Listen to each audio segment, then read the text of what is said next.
Today's key three, we're going to talk about self-esteem and self-confidence. Petrina sent a message asking for tips on how to boost self-confidence and self-esteem.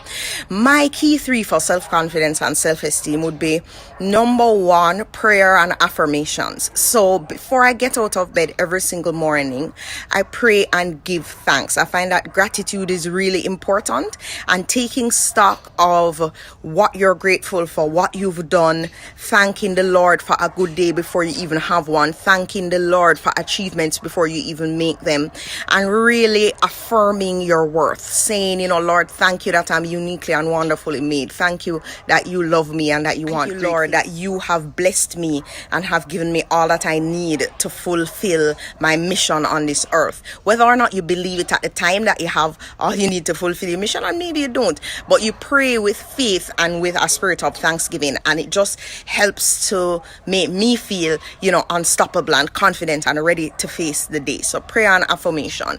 I also use a lot of inspirational quotes. If you follow my inspirational quote page at Nickspire, you will see where almost daily I'm posting these quotations that really help me.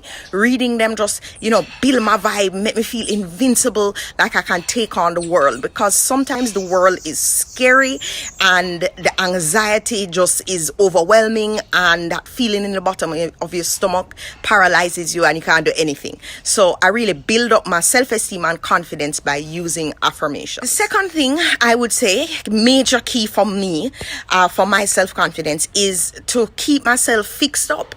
On a serious note, I try to, get my hair done regularly. I try to, get my nails done regularly. When I couldn't get my nails done regularly, I was using a home manicure set. I had my foot bath. I was giving myself pedicures.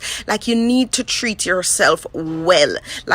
Don't wear no crush up clothes. Iron the clothes, them come out looking good.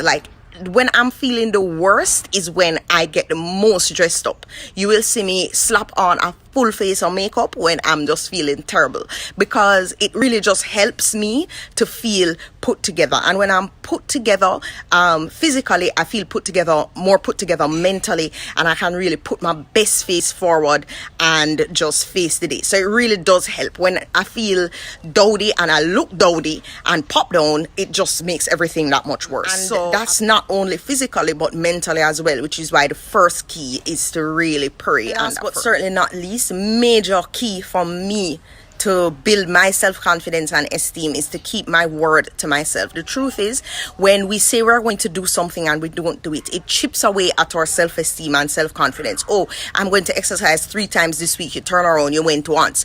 Oh, I'm going to, even something as simple as go to bed on time. Oh, I'm going to study this amount, or I'm going to, when we don't do it, don't keep our word to ourselves. We just feel, like a loser. And that can really affect and chip away at our self-esteem over time. But when you keep your word to yourself and you take those actions that you promised yourself you would, that you know are good for you, it really builds you up and builds that esteem. So self-esteem and self-confidence comes through action and keeping one's word to oneself. And then bonus 4, just on action, is that you build confidence at something specifically by doing it over and over. Practice these key 3, and I promise over time you will gradually be able to increase your levels of self-confidence and self-esteem. It is time to win, and you were born to win. God says so.